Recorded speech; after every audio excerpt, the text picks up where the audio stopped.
Hello and welcome to another episode of They Live by Film. It is not Adam Lundy today. Today it is Zach Bryant. I am here not by myself. I have a special guest who we're going to have a small little interview with and maybe talk about some horror stuff because that's all I can do at this point.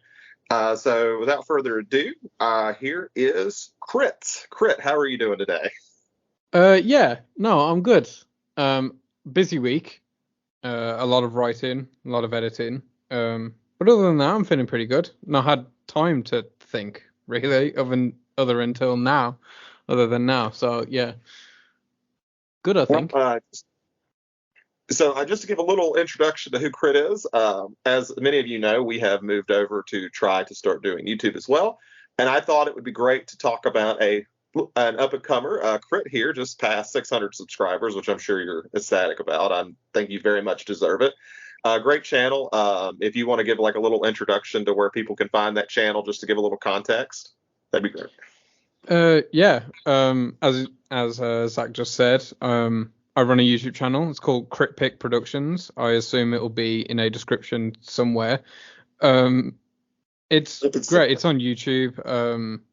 I also run a podcast called €3 per movie. It started about 10 months ago, the channel did, roughly. And I'm nearing on 100 videos now, as you made me aware the other day, which I didn't actually know about. Yeah. So I guess I'll give a little background how I come to find your channel. So me and Fred are in a movie server. I'm not sure if I really want a lot of these people to find it, but we are in a mutual movie server, and I think we started talking because I think we made fun of each other's countries, which I think we were doing pretty much right before we started actually recording. So you guys got to miss a little bit of that, but essentially. And I'll be honest, this is one of the things I think is funny, and I'm not sure if I've ever told you that. I remember when you came into the server because I think I was there a little bit before you were, and the first thing I remember you talking about is that you only had ever given one movie like a perfect score out of like 10 out of 10, and I was Hmm. like, oh god, this is going to be terrible. I was like one of those guys. It's like I think it like subconsciously reminded me of like my English professors. Like I never give 100 on essays because there's no perfect essay, and I'm like, oh, here we go. But thankfully, you're not as pretentious as I thought that conversation was going. And I believe that 10 out of 10 was Rocky. It was, yeah, that was my first ever 10. I should explain. Okay. Also, can I just say, very, very funny story. Actually, it is to me anyway. I was talking to someone else in the server that we know, a guy called Devon, and I was actually talking about this podcast today, and I was like, do you know what's funny? When I first joined the server, I hated you. I don't know I didn't know what it was. I didn't like you, and I was like, it's so weird because yeah, we used to make fun of each other's countries or whatever, and then you left, and then you came back just after a small period, and then I don't know what happened in that break, but when you came back, I just suddenly really liked you. And then we started like getting along really well. And now you're like my favorite person there. You're like the only person I really talk to on a daily basis. So yeah, it's really weird actually. Yeah, and I think it's always like when you're on these servers, it's hard to tell like people's humor. Like it's so hard to read. Like, are they being serious? And I think Yeah. I have a habit of like I like to get a rise out of people. I'm not going to lie on that server because I think it's Oh, me fun. too. Uh, so even if I'm joking about something, I'm like I'm going to play it seriously because I think it's funny. This is what it was. Like, because okay, so I think there's two elements to it. One, I did think you were being serious, and I think that was definitely a part of it. Second of all, I also do that. Like, I love to get a rise out of people that annoy me. Um, so when I noticed you were doing it to me, even though I knew you were doing it, it was making me more mad because I knew you were doing it. So yeah, you used to get under my skin. You was really good at it. But no, like we're cool now. We're friends, and we're here. So, Chris, what we're going to do, we'll talk a little bit because I'd love for people to hear. Like you said, you started about 10 months ago, right? Is when you started I with. I think so. I'll just quickly check my old 11 months ago now. 11 months ago. So we're hitting about the year mark. So next month will be the year mark. So what Apparently. was the initial inspiration? Like, was there like something you just wanted to talk about specifically, or did you just always want to do this? Do you know? Actually, so technically, I didn't start 11 months ago. I started about a year and 6 months ago. But if you go on my channel, my oldest video was 11 months ago, and that's because I started when I was in university before I dropped out because it was hell. Um, and I did a video on the movie Creep because basically I'd watched Creep and I was first getting into movies like a lot around that time, and I'd seen it. I wanted to talk about it and I couldn't find anyone to talk about it with because nobody I knew had seen it. I was going on YouTube and I couldn't find really any videos about it. So I was like, I've got all this free time because, it's COVID. So I'm just gonna start, making YouTube videos. I was always kind of a creative person. I'd always made music. I had made a short film when I was at school, so I was always kind of into making things. So I was like, I'm just gonna make a YouTube video about it and see if I can get a conversation. Then I did another video on Tick Tick Boom when that came out, and I was doing a video on Fear Street, the trilogy, the Netflix trilogy, and I kind of just realized I wasn't doing it right. I wasn't proud of what I was making, so I just scrapped off the whole thing. I was like, I'm not doing it anymore. And then about, I guess, 11 months ago, I decided to get back into it again. So I got new software, new recording equipment, all these things, and just started up again. And the way I've kept doing it is I promised myself that I would do 2 videos a week. And I've kept that schedule for 11 months. That's awesome. And I do want to ask, just because you said you were, I'm guessing you were a fan of Creep since you really wanted to make a video on it. I Oh, think I that's fair love to say, Creep. right? What do you think of the sequel? I've heard very mixed things about it, so I wanted to see what you thought about it. I think the sequel is absolutely brilliant. Okay, It's so it's not because just me. Cool. no, Creep is like a movie that shouldn't have a sequel. Like the sequel shouldn't work. I couldn't see a universe where it did work. So when I knew there was a Creep 2, I wasn't very happy with it because I was like, no, they're gonna ruin it because you can't do this again. And then I watched it and it's Mark Duplass, right? Yeah. He had found the only way that Creep 2 could have worked. It's like the one very specific niche way that film would be able to work, and he found it, and he did it. So yeah, it's great. I think it's one of those things where I was kind of in the same boat as you. Like the only way you figure the way they're going to do it is at the end of the first one, without spoilers for anybody. You see a bunch of tapes, and you're like, oh, okay. So if they do a Creep 2, it's just going to be like, oh, let's explore these tapes or something like the VHS Yeah, franchise or whatever. And it's like, oh no, it becomes like this interesting like toxic horror romance which you never see, and I'm like, this is fascinating. yeah, it's Like, it was incredibly not what I unique. expected. Yeah, it's incredibly unique. Both of them are really. Creep is one of the most unique movies I've ever seen, not just horror films, just period. It's weird. When I try to explain to people to watch this and they ask if it's scary, and I'm like, well, not really. It's creepy.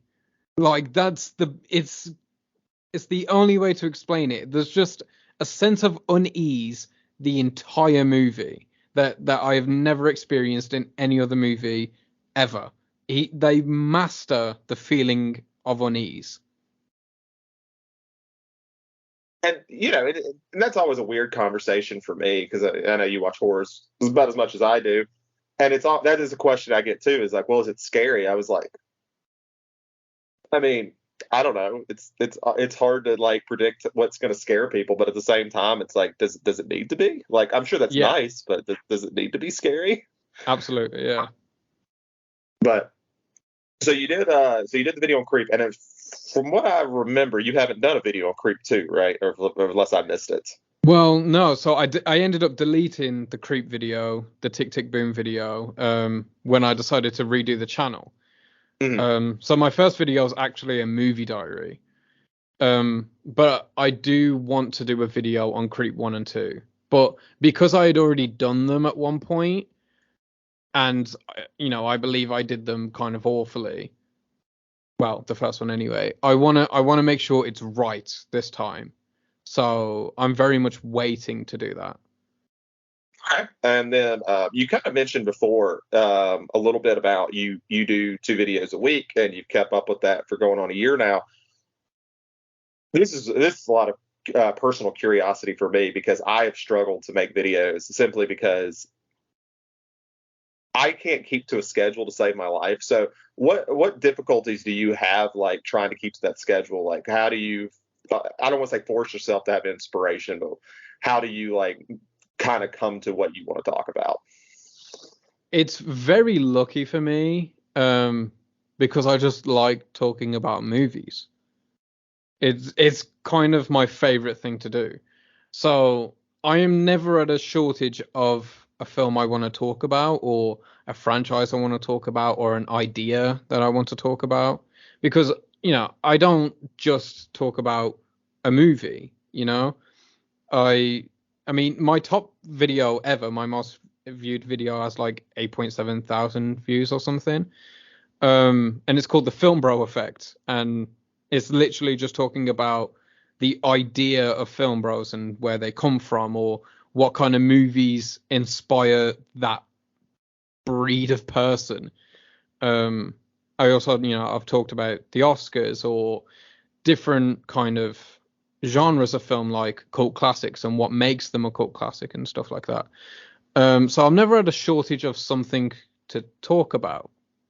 Um, and then because I try to vary as much as I can possibly do. So I've done a lot of series. I do a lot of tier lists and a lot of ranked videos.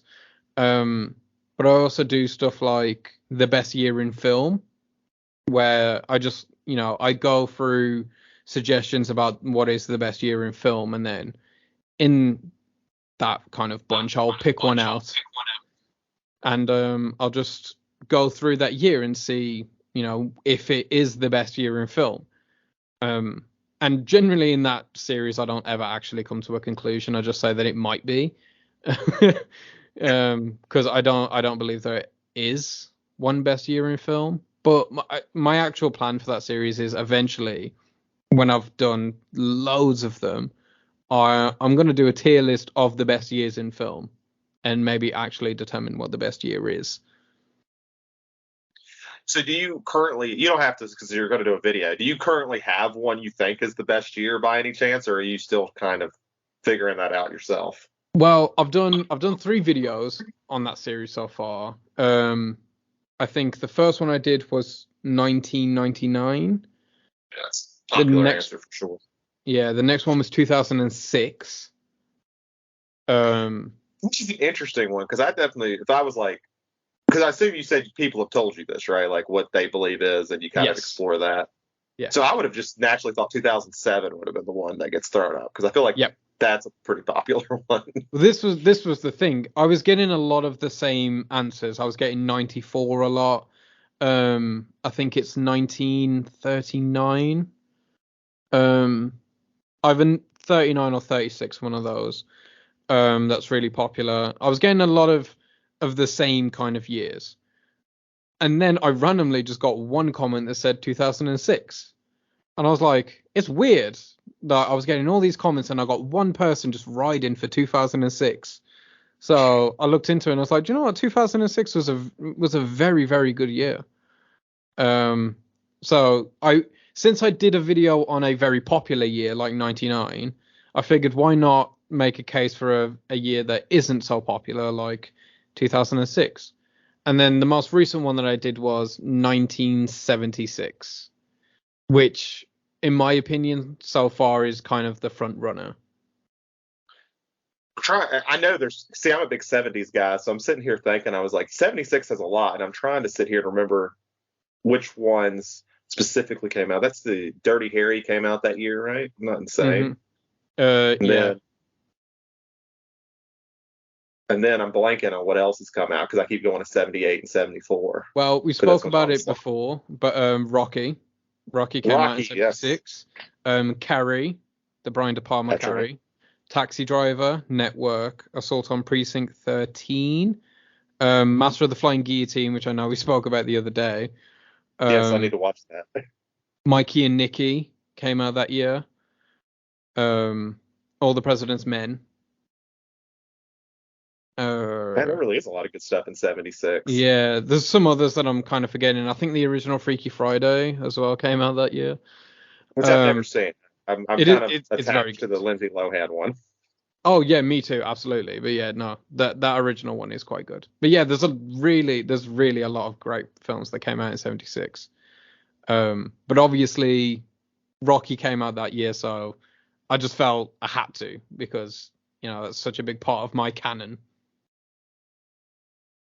And you talk a little bit about like the schedule, the 2 times a week, and you're doing these type of series where I know you've done this. I've seen your unpopular opinions ones.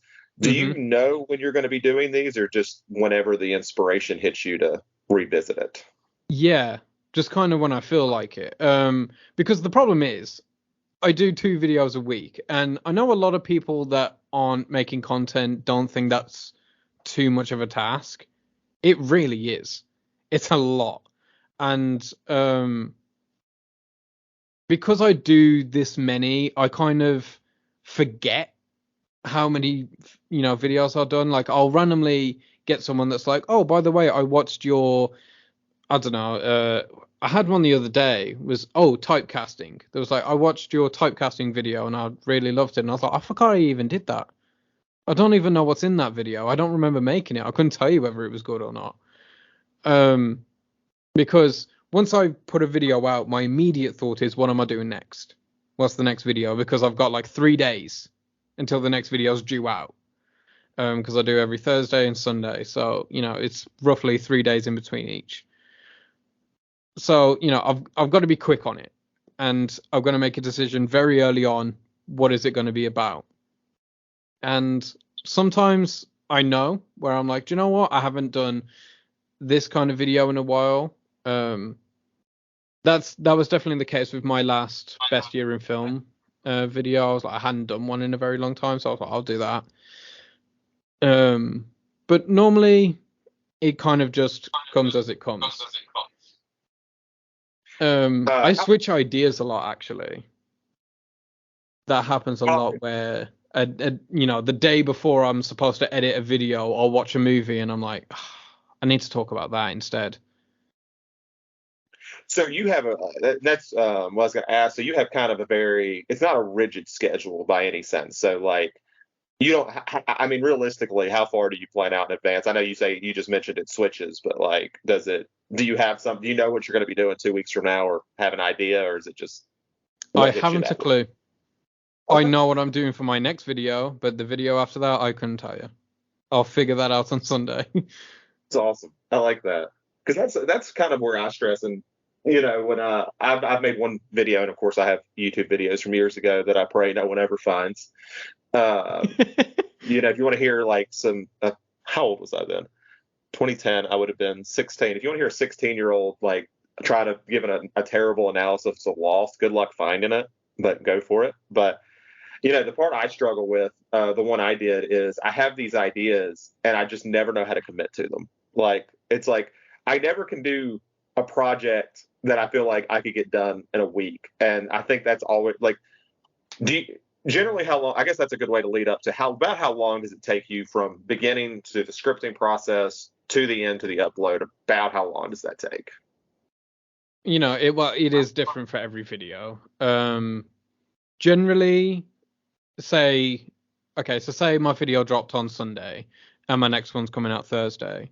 What I'll do is I'll use maybe Monday to figure out what I'm doing, and then I will write and record it on Tuesday. I will edit it on Wednesday, and then it will come out on Thursday. Um, Generally writing a video, depending on what the video type is, obviously. But most of my videos linger around 10 minutes, but then some jump to half an hour. But around the 10 minutes, it will take me about 2 to 3 hours to write. And then recording takes about, I don't know, like an hour. And then editing will take about 5 to 6 hours. Okay, so you're putting, I mean, pretty much over a day or a day's worth of hours just per video. So you're spending quite a bit of time a week on this. Are you still happy doing it? I guess it's a big question. It's a lot of time. It's a lot of effort. I assume you still enjoy it, right? Yes. I don't love the process of making, if I'm being honest. It's very tedious and it's very long. But once the video's out and the product's made, it feels worth it. It feels much better because I know that like I've created something that's very contained on my thoughts on something. So if anyone ever asks me, oh, what's your thoughts on the Last Temptation of Christ? I have, a 10-minute video that has my every last thought on the Last Temptation of Christ. So it kind of, it doesn't even feel like I'm making content really. It more so just feels like I'm writing essays for myself to work out what I feel about something. Which I feel that too. When I write more reviews, a lot of times I would start a review and not really know the way it ended was not the way it started, and Yes, I'm guessing absolutely, it's yeah. kind of similar to that as well, right? Yeah. Because here's the thing, I I'm not doing reviews anymore. I've stopped doing reviews. Well, explicit reviews anyway. Um I'm more so focused on like ideas and exploring that rather than the quality of the film itself. That's why, if you look at my channel, I think the last explicit review that I did was 2 months ago, which was for Polite Society. But ever since then, I've been trying to talk about what intrigues me about a film within the film. So I did a video directly after that. I think it was on Evil Dead Rise, and the title's something called, it's something like How to Maintain a Franchise. Mhm. And that's what really interested me a lot about Evil Dead Rise. It was one of the more interesting aspects of the film. It's just that they managed to reinvent this franchise like 6 movies in, and it's not like any other Evil Dead film. It's got its own style, its own tone, its own characters, its own setting. It has its own identity, and it makes the Evil Dead franchise feel, revitalized and not old and used. So I was just, exploring how they did that. I did one of my favorite videos I've ever done is on First Reformed, called Experiencing Existential Crisis. And, I just wanted to talk about how that film handles the whole concept of existential crisis and how it can, fester in different ways. And obviously in this one, it's from the perspective of like a priest. So yeah, I'm more focused on like the ideas of a film that kind of interests me rather than the film itself. Really, since you bring up First Reformed, the one question I have is you've now done a video on First Reformed and Master Gardener. I Hmm. don't think you've done one on Card Counter though, have you? I have not. I was considering it to kind of complete the trifecta. But I don't like to talk about the same kind of thing too quickly. Mhm. And since I've done 2 Paul Schrader videos within like 3 weeks, um, I'm probably not going to talk about another Paul Schrader thing for a while. Funny enough, we've talked a lot about Paul Schrader by accident because you just mentioned the Last Temptation of Christ as well. So Yes, and I my latest video, which dropped. Actually, I'm not going to say when it dropped because I don't want to expose how when you guys prepare your content. But it dropped recently, and it's the Film Bro movie tier list, and obviously Taxi Driver's in there, which Paul Schrader wrote. So I ended up talking about him in that video as well, just very briefly. So I need to stop putting Paul Schrader in my life. You got to get to his Exorcist prequel film though. I think that's the one I would be waiting on. Do you know, I do actually really like that film. I really enjoy it. And I do want to do a whole Paul Schrader video. But again, because I've done these two videos, that's gonna have to wait a while. But did you ever see my M. Night Shyamalan video? I did. It's my favorite video you've done. It really It is. I say that I full I sincerity. also think it's my favorite video I've ever made. It's definitely like top three. It is up there with the first Reformed video. But I want to do a video like that on Paul Schrader at one point. Honestly, I think that was besides Rocky. When me and you talked, I think that was the one thing we did have a lot in common is we both liked M Night, and it felt like this crusade to say no, M Night is good. Man, I talk about M. Night Shyamalan, no joke, like every 2 or 3 days. I don't know, like these people find me. You know, I'll just be scrolling on Twitter and I'll randomly find an M. Night Shyamalan post and everyone's hating. I'm like, oh, I'm here again. And then he'll get brought up in like the server that we're in, and I'm always there. Just I can't escape it. Which I guess brings the idea when you make a video and you're going to have something maybe controversial. I know when you were just talking about your film bro tier list. I remember several times in the video you brought up. I'm not going to talk about it because I know it's kind of the. I think a good fellow is not to spoil your whole video, but I know that was one that you thought lower of. When you were making that, do you have it? Where you're a building channel, do you worry? Is that ever a worry in your mind? Like, do I need to put this and risk like alienating or anything like that? Nah. I've the Not, way, like I try to be as sincere as possible. And a lot of that is I'm not gonna lie, If I'm doing a film bro tier list, Goodfellas has to be there. Mhm. But the reality is I don't love Goodfellas that much. But I I'm sincere, I don't think it's a bad movie. In fact, I think it's actually a really good movie. I think it's very well made, and I can see why it connects for so many people. So I always make sure to preface that. I very much emphasize that these things are my opinion. I don't want anyone to hear this and then just because even if they disagree, right, that's fine. I'm entirely okay with that, and I try to remind people that it's okay for you to disagree because I want to hear that as just as much as I want to hear people agree. Because I don't want people that don't have an opinion as well listen to my opinion and then just take it, and just be like, yeah, that's correct. I'm not a fan of that. I definitely want people to form their own opinion as much as I want to have my own. So I don't ever really worry about how I come across with my opinions. Because, like they say, it's like an asshole. Everyone's got one.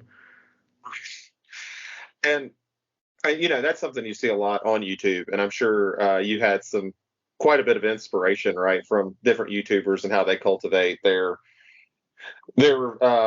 feelings and things. What are some channels you like that kind of got you to figure out how you want to do your own?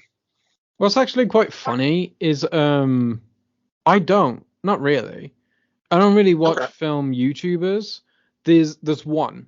I watch one pretty much religiously, like I'll watch every time they upload, which is Cosmonaut Variety Hour. But we don't make similar content in the slightest, really. None of my videos are formatted like his, they're not written like his, even the thumbnails don't look like his. But very much different YouTubers. But I just enjoy his style of content. Okay. And then since you brought up the oh man, I'm blanking. I'm sorry. The thumbnails. You have a very like uniformed one. What got you to that point? Because I'm sure it took a little bit of like figuring out what you liked and what you decided you want to do and to make it stick out. So Oh what was man. The thumbnail thing has been my boogeyman. I mean, if you literally like if anyone ever goes on my channel and they scroll all the way to the bottom and then just like look through, I go through so many different phases of types of thumbnails because I'm just trying stuff out. Um, and I finally landed on a style I think I'm pleased with. Well, the way it got there was I didn't have the same profile picture that I have, or whatever they call it, avatar or whatever. But I wanted a new one because the one that I had wasn't very great. I wanted a more professional looking one. And I went to our kind of mutual friend, a guy called Nunez, because he's getting into graphic design, and I was like, would you like to do some work for me, and I'll commission you like some actual work, because he hadn't had anything up until then. And we was running through a lot of ideas. And then I remembered for my podcast, €3 per movie, we had an old design for the profile picture of our podcast, which got scrapped. And I always really liked it. So I asked him, could we revisit this for me? And we did, and we worked with that old logo a little bit. And he asked me, what color would you like? And yellow is my favorite color. So we put a yellow in the background of the logo. And when I was trying to figure out where I am with my thumbnails, I figured, why not kind of match it to the logo? So I started using a similar yellow anyway. It's not the exact same, but it's a more brighter yellow that I use in the thumbnails. And yeah, that's where I am. I love the yellow, but obviously with yellow you can't put too much over it, because it becomes very muddied, and I'm not a fan of that. So that's it. But this is the thing. I had a guy once say that my thumbnails were very clickbaity, and I resented that, because like, why, just because it's a because it's a yellow and it's eye catching? Is that? Yeah, there was like, you've got an image, big text, and a bright color. And I was like, well, it doesn't make sense, because to me, a clickbait title is like, the big fucking soy face, and then massive like a red arrow or whatever. But like each of my videos either have an image, or something like that that's associated with whatever film I'm talking about. So it's identifiable, for one.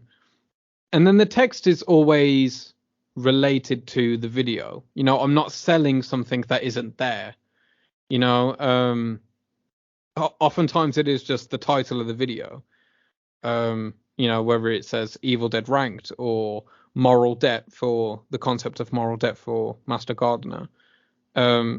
So yeah, I always just feel like I'm selling the exact product I'm making, but people be people. See, what you should have done is, on your Film Bro tier list, you should have said Goodfellas trash and a big question mark, and that would have got it. Yeah, no. This is the thing. Unironically, that probably would have gotten me way more views, because of course people are going to be like, "What?" and then click on it. But I don't want that. I don't want it done cheaply. And because this happens as well, where I get close to a view thing or a subscriber goal or something like that, and then I'll have people go, "Oh, I'll just keep replaying it," and I'm like, I don't want that. If it's not real and it's not organic, then I don't think I've earned it, which would defeat the whole purpose. So what are your rules for your YouTube channel? It sounds like you have like limits to what you want to do and how you want to accomplish it. So are there actual like standard rules you have for yourself and your channel? Yeah. So I was actually thinking about this the other day, because I was having a conversation with someone about this, and I've decided I do have rules. They've always been unspoken, but recently they've become spoken. They've been written rules. My first major rule is that I'm never going to do a video on something because it's popular. I resent the idea, because then if I just do something because a film is popular or whatever, just to get some views, just to get some traction, again, I don't feel like I've earned it. It was not something I was passionate about. It's not something I wanted to talk about. So what's the point? Also, these people that if I do a big video on, say, Oppenheimer, or whatever when it comes out. But, I didn't really want to talk about Oppenheimer. And then they go to my channel, they're going to see that nothing else really matches, because I'm just talking a lot of shite about a film that I don't really care about. So yeah, I don't want to do anything on anything popular simply because it's popular. My second rule, which is a new rule, is I am no longer rating movies. And that goes for outside the channel also. I'm just gonna simply stop rating films. Because me and you have had a lot of conversations on the whole concept of art and things like that, and I'm a big believer in art. And I've no one looks at a Da Vinci painting, and goes, yeah, that's a 9 out of 10. No one does that. It's such an odd thing to do. And I believe, and I believe you believe, movies are art. And I feel like a lot of people take away from the conversation because of the rating, and people interpret the same rating system in a lot of different ways. Like my 6 out of 10 is not your 6 out of 10. To me, a 6 out of 10 means it's good. I enjoyed it. It's a good movie. I would watch it again. But to some people, if you say it's a 6 out of 10, it's a bad movie, because their standard is a 7. So that's that. And also, people love to go to reviews, skip to the end, see what rating it is, and then just write off the whole conversation. And I much more care about the conversation than the rating. That's why, I don't explicitly do reviews anymore, because people just expect a score to come with a review. Whereas if I just do a topic or an idea or a concept or something that the film does that interests me, that's good enough to give my thoughts on a film. If I tell you it's good, you should watch it. It shouldn't matter what my score is. So yeah, that's my newest rule. And my final rule is I don't ever want to discourage hate or disagreement.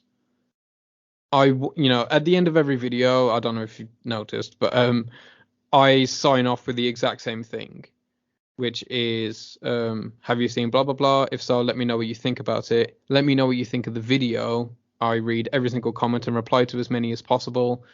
And whether it's blah, blah, blah, blah, blah, as always, keep watching movies.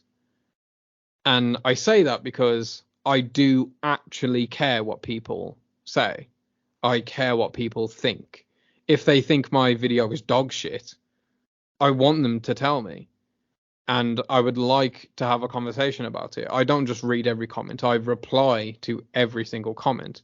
And I know that can seem a little try hard to some people, but that's the whole reason I made the channel, is for a conversation.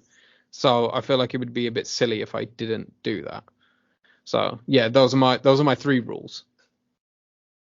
I think those work really well for what you've done so far. I think I like to read your comments too, especially if I come in a little bit late, because I think some people have really put in some really good thoughts. And, that's kind of something you'll see when we were talking a little bit about YouTube reviewers is, if you go on other ones, it's tough when somebody has, like you mentioned, Cosmonaut, who I've liked several of his videos. But if you go into like the comment section, which is always like a lot of times the first mistake you can make in YouTube, he's definitely cultivated a very much a type of a type of movie fan or anything like that, which isn't a bad thing. But you're going to see it echoes chambers. It gives this false idea of what it is, and I think by extension, sometimes it can discourage people from going against that.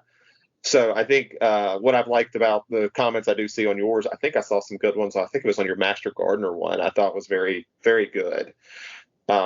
Just people just trying to get their thoughts out about something like that, because at the end of the day, we're all trying to figure out what any of this stuff means and like trying to be intellectually honest about it. I mean, yeah. Also, I'm very proud of the kind of comments that I get. They are generally very positive. And I think that's for 2 reasons. First reason I think is because I make a lot of videos on, I wouldn't say niche films, but films that don't get a lot of videos made about them. So no one's gonna go out and watch a 10-minute video on Possession if they're not interested in Possession. So it's very unlikely that you're going to get a hate comment on a video on a film that only a certain, amount of people care about or like. Whereas, if you do a video, say, on the new Barbie film or something like that, you're much more likely to get like a mix. Because everyone has a different opinion because it's so big.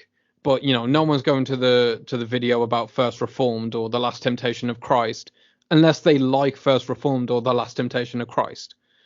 So that's one thing. And also I try to make content as positively as I can. I don't like to make hate content that much. It is very fun to make, but I just don't really want to put that out there. I want to talk about things that I love. And in my head, it's like, if I make a video on a film that I hate, cool. People watch it, they find out I hate it, that's it. But if I make a video on something I love, not only do they maybe get a piece of that film and they learn something about it, or they find my interpretation of it different to theirs and they take some of that on board or something, and they grow a greater appreciation for that film. But also, people that may not have heard of that film may be encouraged to go and watch it now. And that's, the best thing that you could possibly do, is encourage someone to watch a film that you think is great that they may not have seen otherwise. So yeah, I try to make positive content, even about like films that I don't think are that great. Like I did a video on the new Transformers film, sorry. And it's called The Purpose of Dumb Fun, because I don't think the film is all that great, but the film is quintessential dumb fun. And I think that's a very important kind of genre. Genre's not the right word, but you know what I mean, like type of film in this cinematic ecosystem. Without dumb fun movies, film is just less great. So even that film, which I don't think is that great, has its place, and I try to talk about it positively because I think it's kind of essential to have those. So yeah, positive filmmaking, positive video making, and also semi-niche subject matter. Also, actually, I just want to quickly talk about you, because obviously in the server your name isn't Zach, right? So you've been commenting on my videos for a while, and I just want to say it took me an embarrassingly long time to figure out that you were the person commenting on my videos. So like I would talk to you about a video, and then I would get a comment from you on the video and I wouldn't know, and I would reply to that as if it was some other person. It took me a very long time to realize. I probably should have mentioned that, but I was, I like giving you the engagement either way, even though a lot of times we had talked about the movie before. But no, man, I'm hoping, even if it's not much, my little comment will help get you in the algorithm a little bit more, because people should see your stuff more. Oh, that's nice. But no, and we'll go ahead. I do want to wrap up this part, but I mainly want you to have an opportunity to kind of talk about what the future for Krit is going to be looking like over the next month, 2 months, a year. What are your goals at this stage? Honestly, I don't have any goals. I just want to keep doing what I'm doing, for as long as I enjoy it. I do obviously at one point want to monetize it, because I love it when people say like, oh, I'm only doing this, for the monetary value. When I do like a popular video, I get people telling me like, oh, doing all this clickbait, just for the ads and whatever, and like, I don't earn anything from it. All this work is for free, so I have no reason to even be deceitful. So I do eventually want to monetize it, which I'm not too far away from being able to do. Just a few hundred subscribers. But other than that, no, there's no plans. Just keep doing it.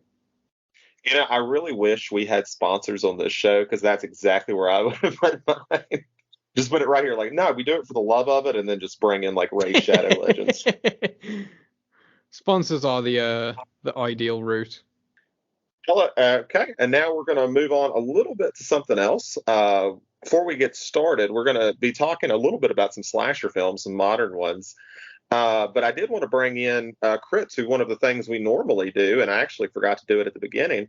Is there anything that's come up here recently that you want to talk about? Like we usually do a segment called Any Other Business. Is there anything you want to like shout out? Anything you picked up? I don't know if you're as much of a physical collector as we are here on the podcast, but if you got anything, what's been going on with that? Well, I am a physical collector. However, I'm a physical collector in a lot of mediums. I still collect CDs and vinyl because I'm an 80-year-old man. So, I'm very much widespread. I also buy a lot of video games I don't play, so I don't get to buy as many movies as I'd like to. But have I seen anything recently? Do you know what? Yes. Okay, this is going to be like in stark contrast to everything we're going to talk about and everything I have talked about. But I just recently watched again High School Musical 1 and 2, and I just want to say that they are masterpieces. Which is obviously being hyperbolic, but I would like to just quickly say that the first High School Musical, with all sincerity, as a YouTube film critic, movie talker, man guy thing, is unironically really good. It's a lot smarter than I actually thought it was, and I think it gets stuck with that. Oh, because it's High School Musical, people don't really take it seriously. But the writing is weirdly really self-aware and funny. So, yeah, High School Musical 1 and 2, masterpieces. This is something I've noticed too, because we'll get into what we're going to be talking about today. But the reason I ended up picking it was because you had shared with me your top 100, and another one you have on there is Twilight, which me and you both have talked positively about. It seems to me, especially in like that 2000 era, there was a lot more focus on female demographic for films, yes. But all of those were taken very unseriously. Like you look at the way Twilight was treated in the media, High School Musical, and it's like, I don't know, these things that are made for, the main demographic, young girls, seems to be taken the least seriously and tend to always get made fun of. Yeah, I mean, we're recording an episode of my podcast soon. And I don't know when that will be out. It might be out by the time this comes out. It might not be. I'm not sure. But the topic is bad films that we really enjoy. And my pick for, that podcast is High School Musical. And my whole thing on that episode is me actually arguing that High School Musical is not a bad film. It's a very good film, in fact. And yeah, I agree. I feel like the young teenage girl film demographic gets looked down upon a lot, and the films made for that demographic are also looked down upon, and I definitely think that is massively unfair. I agree, and I was a teenager when the Twilight movies came out. Trust me, I made sure to make fun of them as well. I read the books, but I don't know. It's kind of unfortunate because we don't nearly get. I try not to make it still on a tangent. But a lot of movies made now are to try to encompass the widest net possible. That you don't get these specifically for these demographic type movies as much as I feel like we did in the 2000s. No, I mean when High School Musical 2 came out, I think, which is 2007, I was like 6-7 years old. So I was in like prime Disney era when that came out, and I had a lot of sisters, so I watched a lot of Hannah Montana, a lot of Wizards of Waverly Place. So High School Musical was like a very big thing in my household, so I really liked it when I was a kid.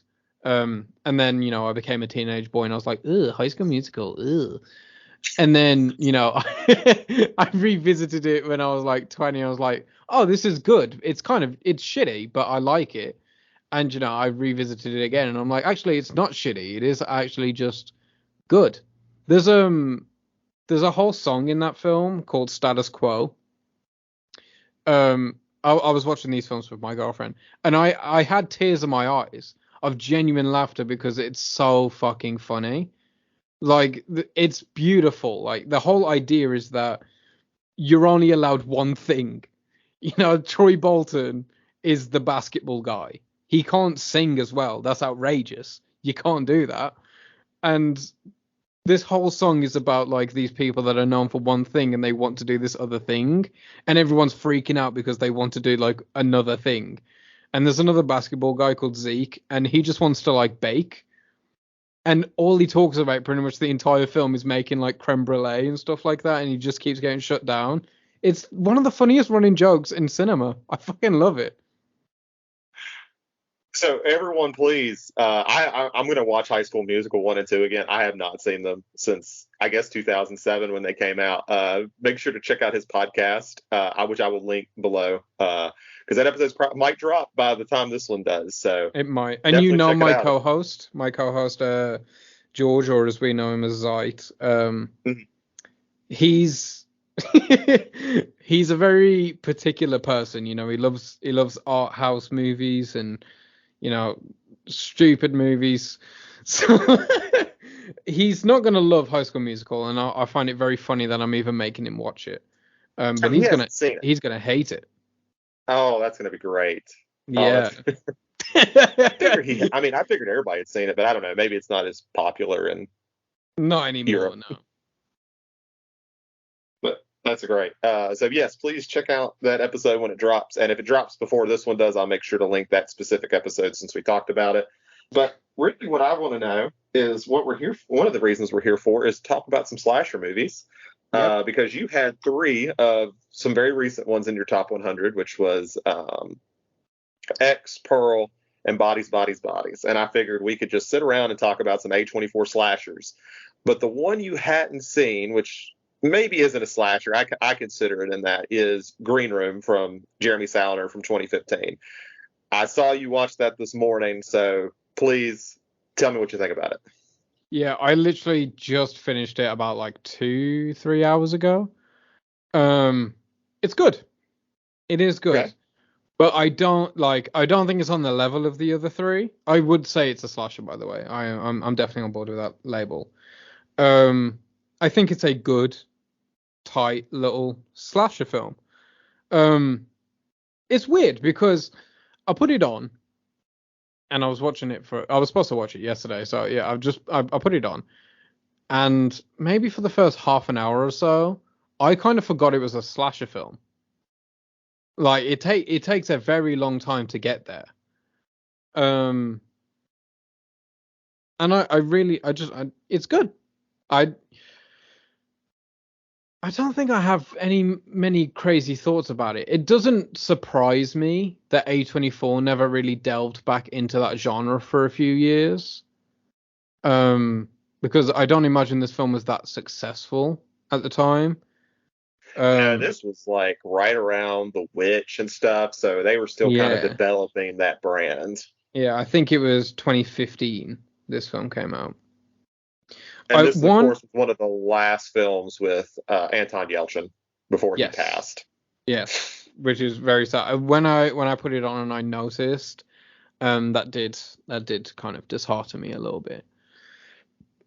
Although when I saw Sir Patrick Stewart show up, I got very, very happy. And then he started saying the N-word, and it kind of freaked me out a little bit. I was like, what's Professor X doing using the N-word? Just so people are clear, in case for some reason if you haven't seen Green Room, to kind of give an update of what this is about real quick, so people are like, I should probably get some context. My bad. No, you're good. I forgot to do it anyway. So basically, it's about this punk band who is traveling in Washington, Virginia area. They're trying to make some money, and they tell, this guy recommends that they go play at this neo-Nazi bar. They just said, stick. He basically tells them like, stick to your earlier stuff. Don't get political, that sort of thing. And they end up witnessing a murder by one of the neo-Nazis, and they get stuck in the green room while the neo-Nazis try to basically figure out a solution. And Patrick Stewart is the head of these neo-Nazis, which is a Yeah. very fascinating and different role for him. Yeah, it's really weird seeing Professor X drop the N word a lot. But I feel like this is kind of a great example of horror at its best, like at doing what horror does. In that it takes what I can only imagine a very small budget, and takes one very small location and makes the absolute most of it. I cannot imagine what this film would look like if it had more budget, and I think it would be honestly worse if it It'd be was less given punk, more. right? Yeah, like Yeah, it lives into that punk lifestyle, and you can tell. Like, I don't know if you're familiar with Jeremy Saulnier as a director. He also made like Blue Ruin and Murder yeah, Party and Hold yep, the yep. Dark, things like that. He's you can tell he grew up very much in the punk scene. It's very knowledgeable about it, and which I always Yes. love. It just when you're like, yes, this is somebody who absolutely understands the culture. And I mean, you get a scene where you talk about using it to its advantage. Probably one of my favorite scenes in the film is them playing Nazi punk fuck off Yep. as in the club. I think that's just like one of my favorite parts of the film. Because it's like you would be doing a disservice to miss that opportunity, which I think is great. But I'm definitely Yeah, I glad you was enjoyed it. I was very surprised when they did that, because I wasn't really expecting a Dead Kennedys reference in this film. So when it came on, I was like, wow, no, this is like legit. Like they know their stuff. It's not just reaching for the obvious anyway. So very happy about that. Also, I think it was really poignant with the whole irony. I think um I've always found it quite odd because I'm a very big music guy, and even though things like punk and metal and these kind of rock genres aren't my thing massively anyway, a little bit of it is, but not entirely. Um, I've always found it quite odd that neo Nazis in real life often attach themselves to these like genres, which are very, The anti-establishment genres, yeah. yeah, which is very funny to me because you know, punk especially has always been about free thinking and being different and doing what you want, and anti-establishment. So it's very ironic for these like organized fascist groups to bond over such music that's very anti them at its core. So yeah, I've always thought that was quite odd. So I thought like it was a very funny idea to do that, to make them a punk band, um, and put them in the setting of neo Nazis and not just something else. Like those specific mixtures. Yeah, I thought it was quite clever. I also loved pretty much the whole. I'm trying to think of the word, but the rugged nature of everything about it. I mean, a lot of it is very dark and Mhm. dingy, and it feels punk. The aesthetic of the film is punk. And maybe that's why I don't super love it, is because, I'm just not in love with punk as a design, as an idea. It's not my go-to.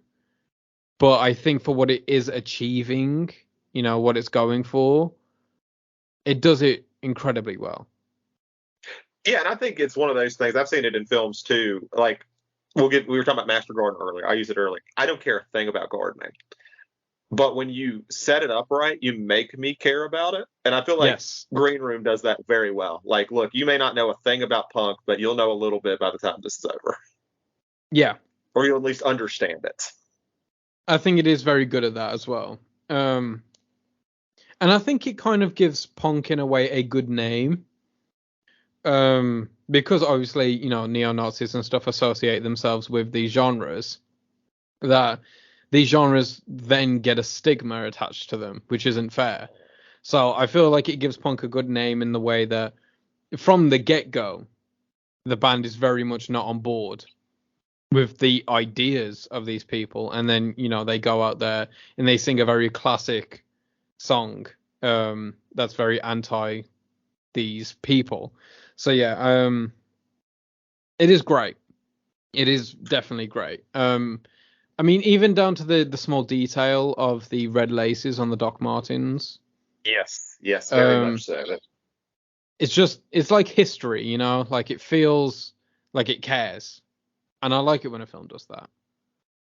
And I like the point you brought up that it feels very pro, and because it does get associated with that, it's something you don't see as much. Like when you think of punk, it's usually just like small characters. Like if I thought of punk in a movie, I would think of like the beginning of Terminator, that sort Yes, of yeah, thing. yeah, Like yeah. just that it's almost like a side joke kind of thing, and to see it play such a forefront thing here, and trying to understand these characters, because one of the things I did want to bring up when we were talking about, since we, as a reviewer, I'll bring up a review I heard. This is not my own thoughts, because this is way smarter than I am. One of the things we'll probably get into talking about more with slashers, a YouTuber named Ryan Hollinger, who focuses on horror, brought this up, that the fascinating thing about Green Room is it has that thing where people complain about that it's characters making stupid decisions. Yes. But the difference is they get punished for those decisions Mm-hmm. every step of the way. Um, probably one of the gnarliest ones is when Anton Yelchin's character like sticks his arm out to give them the gun as part of the agreement, and he gets his arm macheted up real bad. Yeah, that's the first time in that whole, well, in the whole film where like that's when it truly becomes like a slasher film. Um, like you do get like the dead girl before that, but you don't really see much of that. But yeah, when he gets his arm very cruddied, uh, it becomes very very real as a horror film, and yeah, everyone gets punished for the awful decisions that they make. To be fair, they get punished for good decisions that they make also. It's just it's very punishing. Um, and also this film does something that a lot of slashers don't do, which is like make me care. A lot of the time when you're watching a slasher film and, people die, you're like, oh shit, blah blah blah. But it's rare that you're like upset that a particular character dies, because you just know it's the nature of the film, you know what you're already Mm-hmm. getting into. But in this film, like every single time someone died, like it felt like a personal attack. And I was like, oh man, I really like them, because everyone is just set up to be such kind of a good person. Yeah, and I think the whole thing with like them being punk, I think it goes into their personality, because it needs to match. Like you see that in movies all the time where they're like, you wouldn't expect them to be into this. But I think their worldviews build a lot from like their punk Yes. lifestyle. Like when one of them says, "I'm just going to make a run for it." Like it's like that's makes sense. Like it's a dumb decision, but I get the decision. I understand where he's coming from mentally. It's like we're just going to get it over with one way or the other. You know, live fast, leave a beautiful corpse, that sort of thing. If that's what it comes down to. I also love that they touch on kind of the poser nature of punk. Because when they're having the interview and they get asked what their desert island band would be, Love that. they always say like Black Sabbath and stuff like that. But Mm. then, when their life's really on the line and it's just them in the room, the one goes like, "Oh, Prince." you know, and it's like they're selecting things that are very much not typically associated with the punk lifestyle. Um, but it's also kind of making the case for it's okay to like a lot of things. It's okay to be punk and also like Prince. Yeah, and I forget the guy's name was Tiger. I can't remember what he said, but he's like, my answer's still, I think it's still this. I can't even remember what it is, but he never like pushes from that, which I think is great. Yeah. So I Oh, think it's somebody the said something Misfits, right? I think he says the which one? Misfits. The Misfits. That's what it is. The Yeah. Misfits. It's like, yeah, he seems like the type that would just legitimately like the Misfits. Yeah. Like when I saw him and he said the Misfits, I was like, yeah, that makes sense. Yeah. But no, I'm really glad you enjoyed it. This has become like one of my favorite A24 films. It has been like probably my top 10 for like years. Just because I grew up liking punk, so this like really spoke to me. But Yeah, I'm glad to hear that I someone who's understand that. not as much into it still dug it. I mean, it's actually kind of inspired me that it's funny that you ask me if I'm gonna do any, if I have a plan for any kind of video in the future. But now that I've seen this, I think I've pretty much seen every A24 horror film. So I might do a video where I rank all of the A24 horror films. Okay, I'm very interested to see what's going to be on the bottom besides like Slice and False Positive. Ugh. But that's great. Do you have any other thoughts on Green Room since we got four to get through? Is there anything else you want to bring up or note about the film? I don't think so. I do think it's the weakest of the slashers that they've made, but you can't really take that as much of a criticism because the other three are like so high bar then it's kind of hard to really put that into perspective. It is an interesting movie, and the reason I always bring it up as a slasher is because this and Don't Breathe came out very similarly, similar times. Right, And yes. to me, I was like, this is what slashers are going to look like. Of Yeah. course, Halloween 2018 comes out, and we get a lot of nostalgia, which I'm always happy with. But it didn't turn out quite like I thought it would. I was like, this is what we're going to start seeing more of, and it's not quite that. And we'll get into some more of the 2022 stuff, which is still absolutely excellent. But slasher's one of those ones that you think will going to reinvent itself in some way, and maybe it's just not worth reinventing sometimes. You know, the slasher kind of formula, I think, is genuinely probably the best genre formula there is. Just because it's so applicable to whatever idea that you have. There's infinite possibilities and variations of that formula, and I don't think it needs to be altered. Um, I mean, we've seen that obviously Scream 6 just came out. Um, and in recent times, obviously, X and Pearl have both come out, and Bodies, Bodies, Bodies. And they're all very, very different films. They take pretty much similar, formatting, but it's hard to kind of assign them all to anything else other than a slasher. And I think that formula just has so much variety built within it that it doesn't really need to be reinvented. Yeah, and it goes back to that idea that I think sometimes you see in like film circles that the obsession with originality, and I'm not sitting there saying original movies are bad. They're definitely not. I love something original. But it's never about if the idea is original. It's how you execute any plot. Like, Yes. if you do well with something that's tired and true, well, you made a good movie. Like, Yeah. maybe it won't be Halloween or Texas Chainsaw Massacre because they did stuff 50 years ago and you're just kind of pushing on that, but it doesn't mean it's not good or it's not Hmm. important or it's not great and it's I mean, right. I think, well, the next film we're talking about is X, right? Yes, yes. I think X is a great example of that. It's not really original at all.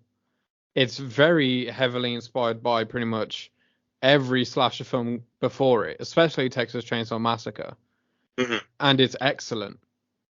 It was in my top Yeah, and it's 10. because Well, it was in my top 3. I think it was my second favorite film of last year. yeah, it's my number one. So yeah, we were both had it very high. Yeah, oh right, Marcel the Shell, that was my number 1. Um, yeah, I think it was my number 2. It's absolutely fantastic. I think it's a modern horror classic, as is Pearl, in my opinion, anyway. So the whole originality thing I think is a tired opinion. It's just how you work with that inspiration. Absolutely. And you know what? I think is, we're good with Green Room. We'll just move on to X because I'm excited to talk about X. That's my favorite from the list. But probably the part we were talking about, like, is the execution. The writing of this film is so tight that you can tell, like Ty West talked about, that he spent years like on this script, and this was pretty much his last, like, if this doesn't work, then I'm out. He hasn't made a horror movie in quite a long time. And you can tell, like as many times I see the movie, I'm like, this has such a tight script to it, every second of it. Yeah, I completely agree. I was talking about this will seem off topic, but I'll bring it back around. I was talking about Noah Baumbach on my podcast. That episode should be out by the time this comes out. On my podcast, because we did an episode on Baumbach, and I mentioned that, like, he's so economical with his scripts, that he's setting things up that just seem irrelevant. They seem like little things, but the first 10 minutes or so of just nothingness is actually doing 50% of the foundations of the entire movie. And I think that also applies for Ty West. He sets things up without you knowing that they're being set up. Yeah, that's exactly what I was going to bring up. Probably, like, one of my favorite examples is, like, they showed, like, this painting of this blonde girl with her underwear being pulled by an alligator. Yeah. And first time I saw it, never noticed it. I went and saw it the next day after I saw it the night before, and I was like, oh my God. And there's stuff like that just throughout the whole film, of, like, everyone's death in the film is perfectly set up and played out. I don't think there's a character that doesn't have a setup death through the dial. No, so Ty West is so efficient and economical with his scripts. I mean, X isn't a long movie either. No. It's a very short and sweet horror film. It knows exactly what it is. It knows what it wants to achieve, and it achieves it very, very well.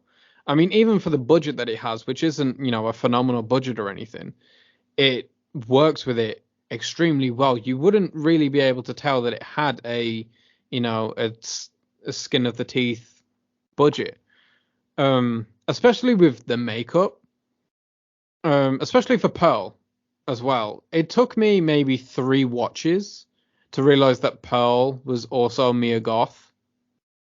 I didn't know that for like the first 3 watches of this film. And I think that is also down to Mia Goth herself, being just such a fantastic actress and giving Pearl a very, very specific vibe. Oh, I mean, okay. Just bringing up Mia Goth is... Can I just say, Mia Goth, I think, is currently the greatest actress working in horror. And I don't even think it's really that close. I mean, I know Jenna Ortega, gets a lot of love, and rightfully so. Jenna Ortega is also fantastic. But Mia Goth just does something to a script. She makes me believe the script. Something like Infinity Pool, it's a good film, and it's fine. But without Mia Goth, it's nowhere near what it is. And that's purely down to just performance. She doesn't feel like an actress. She feels like a performer. She feels like a stage performer. Everything is just done with intention and history. Every single time she plays a character, especially in X, it just feels like that character has history, that has so many layers that we don't have access to. And and it's okay that we don't get access to those layers. It's just that they're there. A lot of film characters feel like they started existing when the camera started rolling. And I'm trying to remember her character's name. Um, For Mia Goth's like Maxine. Maxine, that's it, right? Yeah, obviously, yeah, because Maxine. Sorry, it's fucking mine No, went you're blank. good. You're good. Um, Maxine feels lived in. Mhm. You know, obviously at the end, it gets revealed that who her father and stuff are, and even that, is very much set up from the beginning. When you don't even really realize it, but she feels like this feels like it's this second movie, if that makes sense. And which, of course, it is like technically timeline wise, but this feels like this was her second time round playing this character, and Yeah, and I feel especially like because that's something special.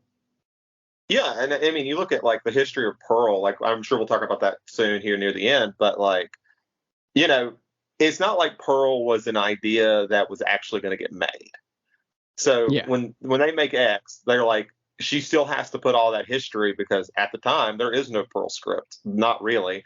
Yes. Ty West just has ideas, and they're stuck in New Zealand for COVID, so they're like, can we just make another movie? Which credit to A24 for saying sure, while you're down there, go make another movie, do something. But no, X is one of those, and it's hard because I know a lot of people have a lot of preference for Pearl as a movie, and I get it. Like it's very unique. It has a lot of beauty to it. It's when you talk about Mia Goth, who obviously has gotten a great fan base, specifically because of her horror contributions. But that's definitely more her vehicle. While I would say X is more Ty West's vehicle. It is more for Hmm. him than anything else, and I think that shows. And I think that's what the people's preference comes down. I was a Ty West fan because of like House of the Devil and The Innkeepers, and like seeing him basically House of not the make Devil's horror fantastic. films for years was sad. Yeah. I mean, yeah, just really quick, House of the Devil, fantastic. Well, Um, absolutely, absolutely. and yeah, if anyone's listening that hasn't seen that, go and see that. You're wasting your time doing anything else, really. And he has and it's because he does so well with characters. Like, it gets joked about a lot with like slasher movies that you watch it to watch the killer kill people. But we talked about with Green Room, and I think it's easy to talk about here in X. It takes 40 minutes to get to the slasher stuff, but no one cares because these characters are interesting to watch and they have actual drama to get through. And, there's this eeriness that goes on where they're on this farm and things like that. And I think that's so important. Like when you talk about like the difference between a good slasher and a great slasher is if you like the characters or not. Yeah. Also, I just want to quickly point out something that I noticed very recently, which we know X is very much inspired by a lot of other films. Mm-hmm. But one thing that I think has very much flown under the radar, and I haven't seen anyone else mention it, is RJ in X, the Yes. cameraman. Yeah, Mm-hmm. he is identical to Eric from the 2013 Evil Dead. Oh my God, he really is. Yes, he Yeah, is. if you like just like at any point go and look at those two characters side by side, they're the same person. Um, so I feel like that in itself is kind of maybe a reference. I feel like they are going for a similar thing.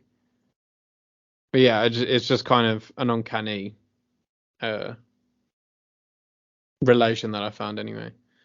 Yeah, and because usually when I think of RJ, the reference I'm thinking about is Psycho because Jenna Ortega's character brings it up, and then of course she brings up that's what the picture change. He says it can't, and really it's his death. It's the first one, so I don't think it's too much of a Yeah. spoiler. Is when the picture changes. Like it is directly a Psycho reference. He's even in the shower at one point. Like they make a point to show that. I was like, to me, he's always been the Psycho character, but now that you brought up Evil Dead, I'll never unsee it. Yeah, he very much looks like that character, and I think he is slightly modeled after that character also. Um, but yeah, X is phenomenal. I remember because I've always been kind of this horror fanboy. Um, I even did a video about why horror's the greatest genre ever. Which honestly, if I did now, I would change a lot about it because there's a lot of things I totally missed that I should have talked about. But just when I saw X, it changed something in my head. You know, like I felt my chemistry altering. I just knew instantly it was going to be one of my favorite films of all time. Like it wasn't even in the question, you know? Yeah, and I mean it's one of those ones too where I can't ever decide if A24 under under marketed or not. Like because the marketing's what sold me, but I also don't think it made a ton of money, even though I feel like it should have. I mean, I'll tell you right now, I didn't know about it. You know, I didn't get any of the marketing for it. The only reason I even heard of it was because of the mutual server that we're in. And it got a really late UK release, if I remember correctly. Like we got it in March of 2022, and I think it took you guys a while to get it. Yeah, we get a lot of A24 films very, very late, unless it's like one of the big ones like Everything Everywhere All at Once. Mhm. But if it isn't like one of the, you know, the big standout ones, it does come very, very late. We didn't get Pearl until March this year. So really, Um, that's a 2023 film for you at this point. yeah. Um, yeah. But you know, Pearl is on my top of 2022 because I found it through other ventures. Um, and watched it that way. But yeah, it's weird. I wish that we got a bit more, you know, early on because it took us a few months to even get Beau is Afraid. Mhm. And by the time it actually got here, I was over the hype. I didn't even go and see it. Um, I do plan on seeing it at some point, but you know, so yeah, I wouldn't have known that X even came out had I not have been in a film server, which is quite sad because it's one of my favorite films of all time. And just to touch on the marketing here, and I'm sad that a lot of countries didn't get this. I guess because they didn't know who was getting what. But I went on the Thursday night preview to see it. I was, of course, alone in the theater. No one else was there. Actually, a funny story about that is I went Thursday night. It was like 10 o'clock at night after I got off work. And I got a ticket for X, and I got the weirdest look from the girl working the box office, like I had just like got a ticket to see some porn or something. And I'm like, all right, cool. Went in, had a blast, and I just decided, I was just sitting there writing my review on my phone on Letterboxd, and this preview shows up for Pearl, which I thought was just like so brilliant to see a preview for a movie. Um, because I don't think I knew at that point. Like I think I'd heard that maybe they were going to make another one. I definitely didn't expect to see like a trailer at the end of the film.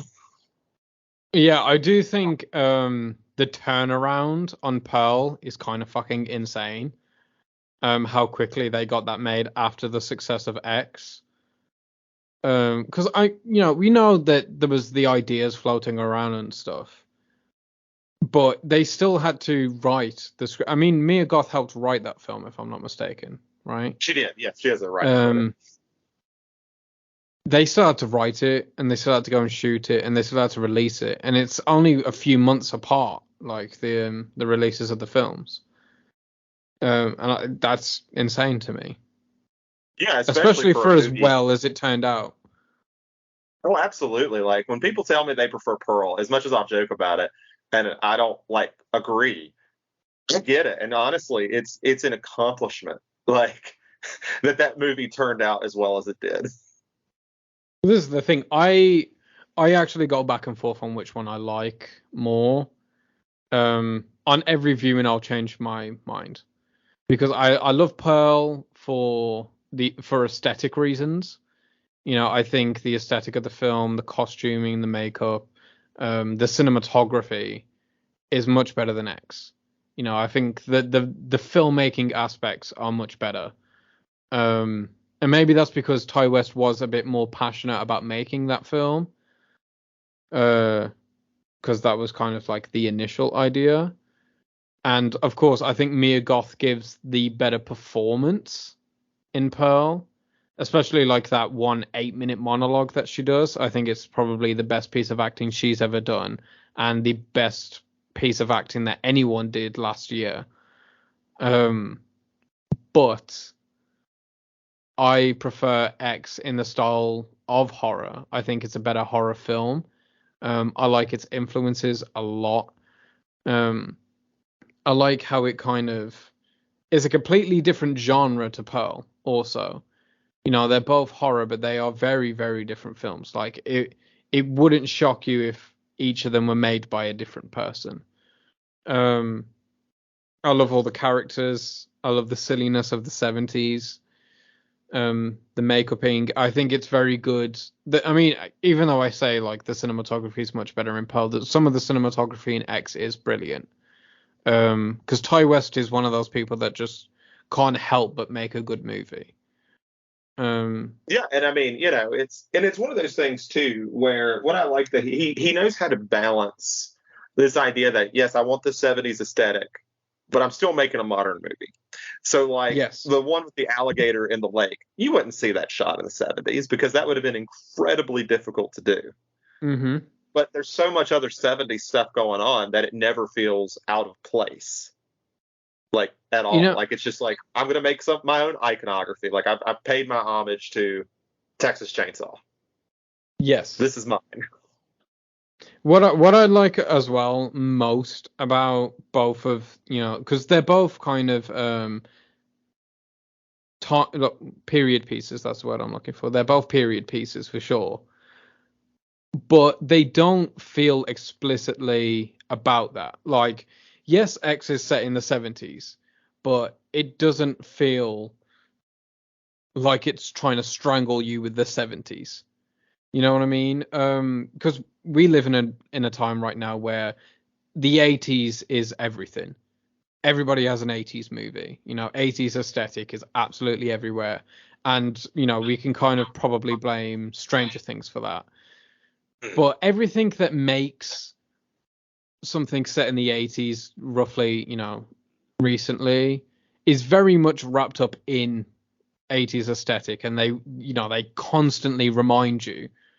Whereas, with the whole 70s thing in X, you can forget that it's set in the 70s.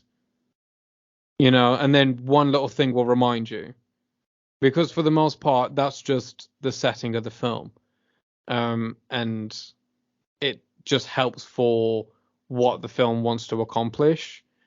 But yeah, I like that it doesn't try to throw it at you just incessantly.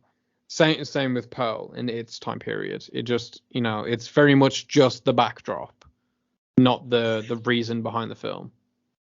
And I think West has just always been talented at that. Like talk about House of the Devil, that was probably like a little bit more in your face because it does the film grain thing and it does that. And I think the only thing he's evolved in is he's more confident to say, like you're mentioning, it's just a setting. It's not a 70s movie. It is a 2022 film that just happens to take place in the 70s. Yeah, no, that's absolutely what I'm trying to say. People are going to be really confused if they listen to this and then go and watch my videos, because my videos are very eloquent and I use a lot of big words. And that's because it takes me 3 minutes to find a coherent thought. But now I'm just trying to like off the cuff talk about something that I love, so I'm not that articulate about it. But yeah, it's exactly what I'm trying to say. I just think Ty West is so fantastic at picking something like a location or a time and not making it the film's purpose. All right. So I think, do you have any final thoughts about X? My final thoughts on X are that everybody listening should go and watch it. I agree with that 100%. 100% agree with that. And as tempting as it is to sit and go straight into Pearl, I am going to give us a little bit of a hiatus from Ty West and mention something that I think, actually, I have a lot from your perspective because I think it's a very Gen Z movie, which is Bodies, Bodies, Bodies. For anyone who has not seen it, Essentially, it is a quote slasher movie where a group of teens are in a house, a lot of drama. Somebody ends up dead, and they can't figure out which one of them did it. It's got like this a bit of a jolly twist to it. So, Krit, what'd you think? Give me your thoughts. Well, as you know, it's in my top 100. Bodies, Mhm. Bodies, Bodies is one of the best horror movie first time watching experiences I've ever had. Top 5. I think I enjoyed my first watch of Bodies, Bodies, Bodies more than I enjoyed my first watch of X. I do think X is a better film and I like it more than Bodies, but just the absolute thrill, like I'm getting really giddy. I kind of want to watch it again. Um, the absolute thrill ride of watching that movie for the first time is fucking insane. I'm grinning through my teeth right now. It's like murder mysteries are probably my favorite horror like subgenre. I love a murder mystery. Anyone that knows me knows that Scream is my shit. I love the Scream movies. Um, and a main core of that was the murder mystery aspect of it, is like trying to figure out who the killer is. And in Bodies, Bodies, Bodies, it takes that kind of murder mystery aspect to 11 because you are trying to figure out who it is, but it's so funny. It's comedic, and you kind of don't want it to be anyone because everyone is just so fucking hilarious that the thought of any of them kind of being this super smart killer is one, an outrageous thought because they're all kind of idiots, but two, would be so disheartening because everyone's just kind of so likable. Um, and yeah, Pete I love Davidson's it. real likable in this. Like, not likable in an actual likable way, but I like watching him. Yeah, that's what I mean. More like they're just watchable. Um, I mean, Pete Davidson, I can't, because I know like he's kind of a controversial person in the way that like we say in the UK like he's like Marmite, because Marmite's a product in the UK that either someone really likes it or they really hate it. You'll never find someone that's just kind of yeah, it's cool. Um, it's not an in between, and I know like Pete Davidson's one of those things where people either really like him or really dislike him. I'm one of those people that really like Pete Davidson. His comedy very much works for me, and I think Bodies, Bodies, Bodies is kind of a great encapsulation of why. His character's incredible, and I love how it comments on, because you said it's a Gen Z movie. I love how it comments on Gen Z culture without looking down on Gen Z culture, because that's the main problem, like with films that try to be for my generation and stuff like that, is that they're always trying to look down or say that, oh yeah, this stuff is dumb, and it always just ends up sounding old and confused and tired. But this like pokes fun at Gen Z in a very playful way. um and I love that about it. I especially the scene where they're playing Bodies, Bodies, Bodies, and he thinks it's like his girlfriend, like within the game, and she starts like crying and stuff, and he doesn't stop, he just keeps going at it, going like, this is always what you do, you always start crying, and it's so fucking funny. And then like she goes, you just like to gaslight me or something, whatever the line is, and he just goes, oh my fucking god, just is everything you say a Twitter opinion? And it's so funny because it is, like it's hard to hear the word gaslighting now without thinking it's just ridiculous. You know, there's a scene in Marriage Story, it's the big argument scene in Noah Baumbach. It's weird that I've mentioned Baumbach twice in this. In Um, our slasher podcast. yeah, but there's a scene in Marriage Story, in the argument scene, where she goes, you gaslighted me.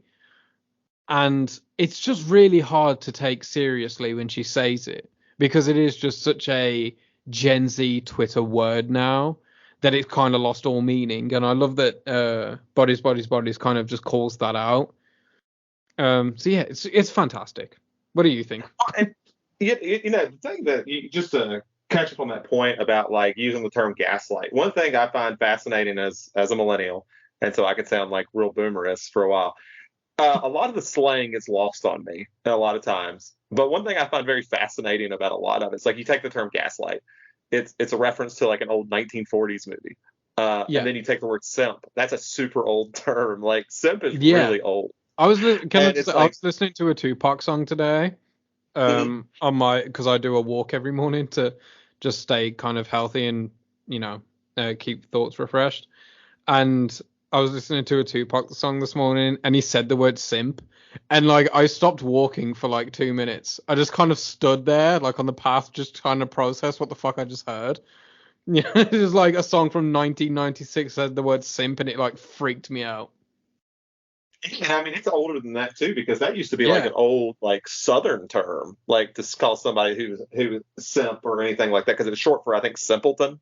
Yeah, and it's just kind of evolved into something else. But no, I think it's almost like postmodern in itself, like that idea of taking something old and refreshing it in a different way that almost comments on the use of it. So, like using the term gaslight, I don't know if it ever wasn't not destined to be overused and to lose its meaning in a sense.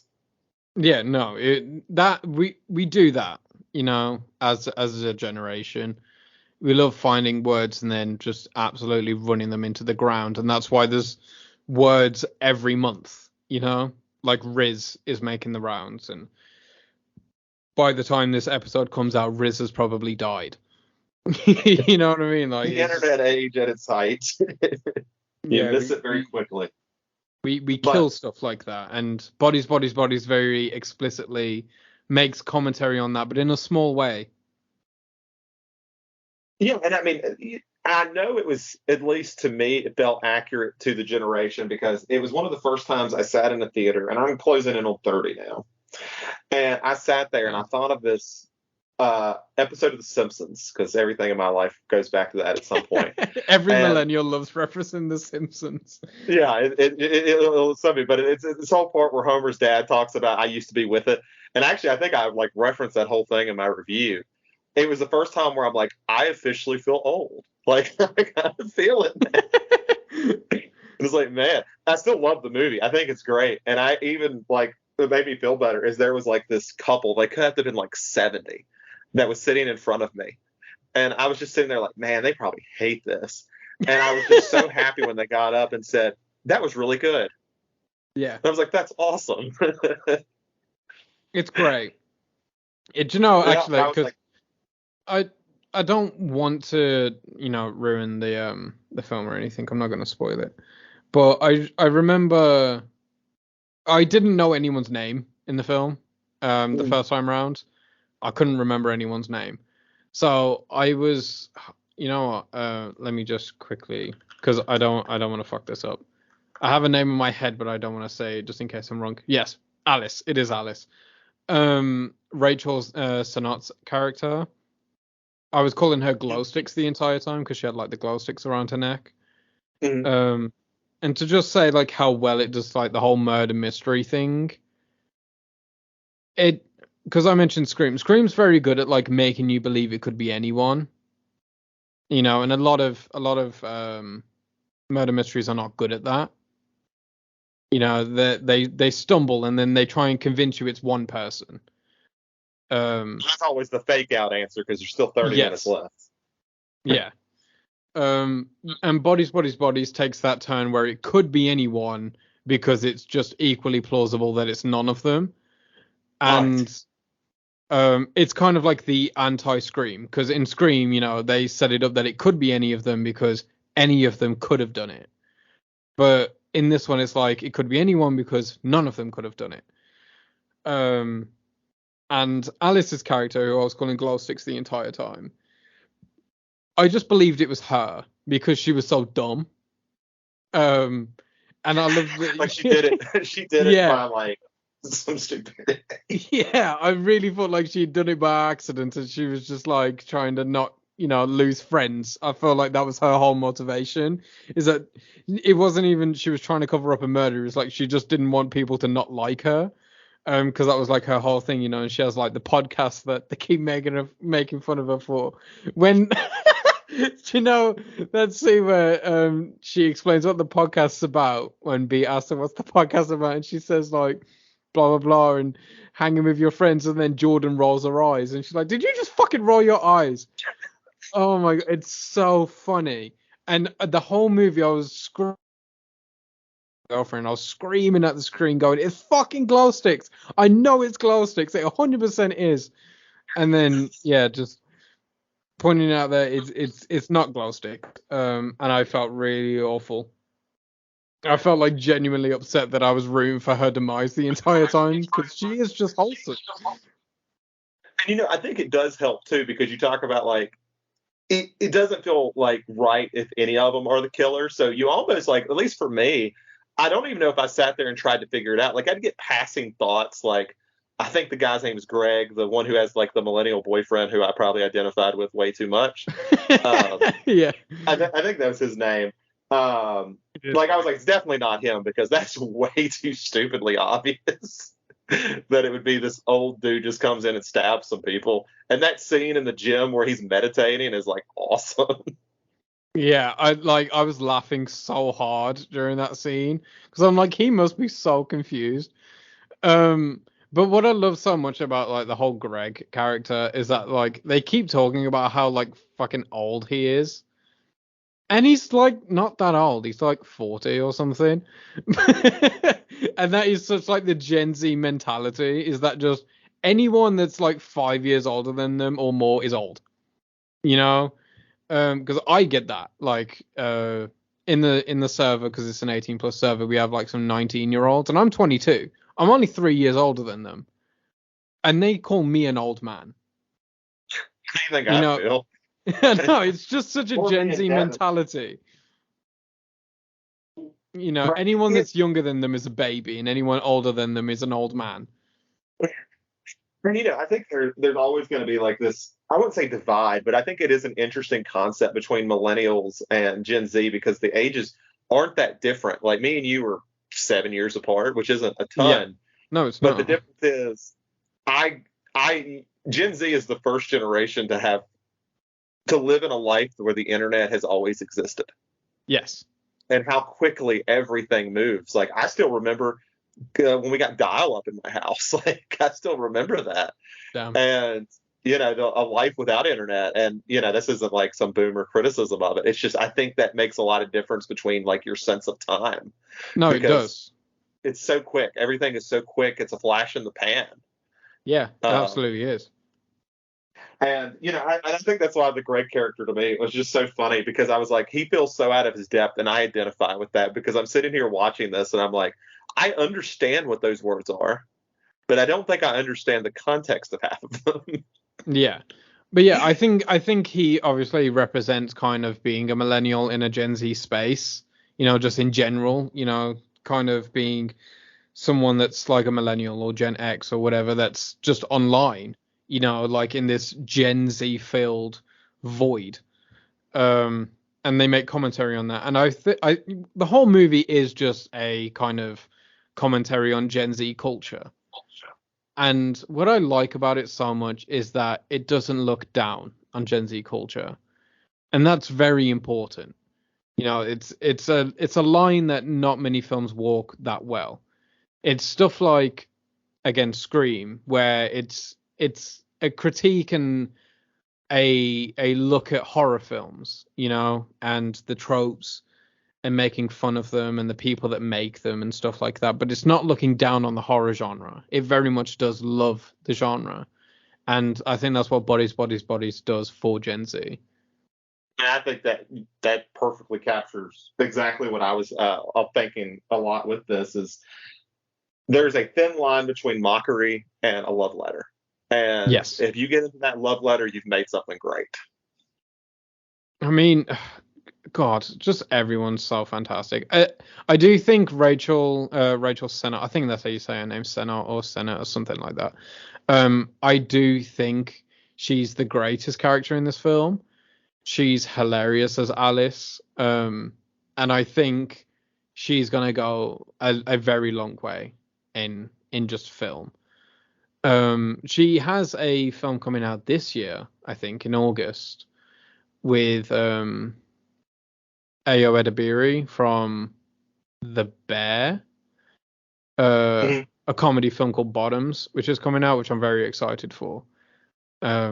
Just because she is that great, and I think she's going to do very great things in the comedy space. I think a lot of these people, I'm not going to be surprised if I see more of them, hopefully within horror, because I think a lot of them could do really well in it. But I think there's a Yes. lot of people in there that are going to do very well in the upcoming years.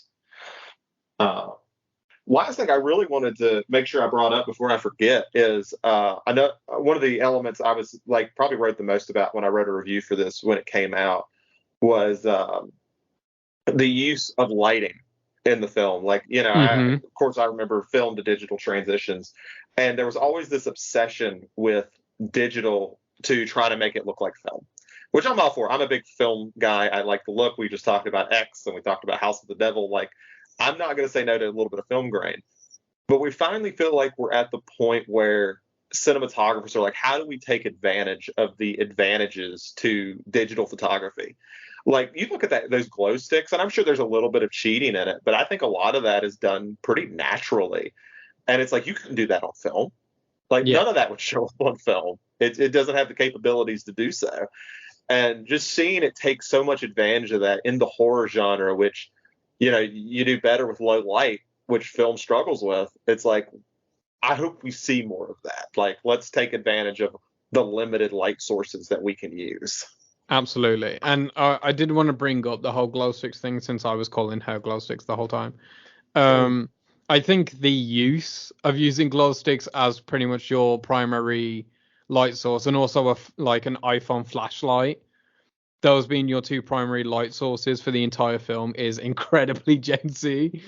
Um, so yeah, even down to the filmmaking, it's incorporating Gen Z just concepts, which I think is very hilarious. Yeah, and I mean, yeah, I can't. I wish I could remember who the director was because I don't think I've seen anything else by them. But What I'm of blanking. bodies, bodies, bodies? Yeah, It's a woman, I believe. thought it was.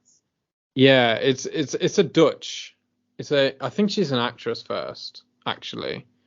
Okay. Yeah, I don't think she's actually directed that much, but I think I remember because I was gonna do a video Hmm. on bodies, bodies, bodies at one point, so I was doing a bit of research on him, and I think she's a Dutch actress.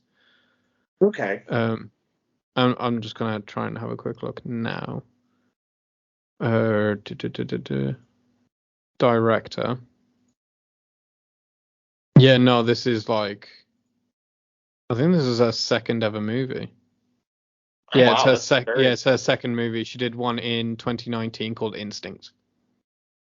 That is incredibly impressive. Like because it's very confident. It's a very confident movie in like what it's trying to Yes. do and wants to do. So that's. I'm very excited to see what else she does because she did great. I probably should check out her first one then. Yeah, I think it is a Dutch movie. Yeah, but just phenomenal directing. It really is. Well, And just real quick, I think the lady that wrote it is a woman called Sarah Delappe, and she wrote a lot of theater stuff before this. And I believe this could be wrong, but I do believe this is her first ever film that she wrote. She famously wrote the off-Broadway show The Wolves. mhm. Um, but yeah, I believe this is her first ever film script, which I also think is incredibly impressive because those two mediums are so very different.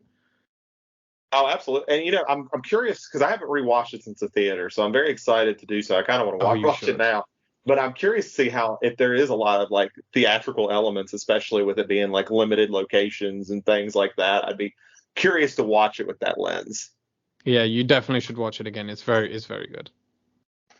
Well, I know I've so far kept you for over 2 hours, so I guess we should move on to Pearl so I can not take up too much more of your day. We've talked a little bit about it. For anyone, I'm sure you kept up with this part. Pearl is pretty popular.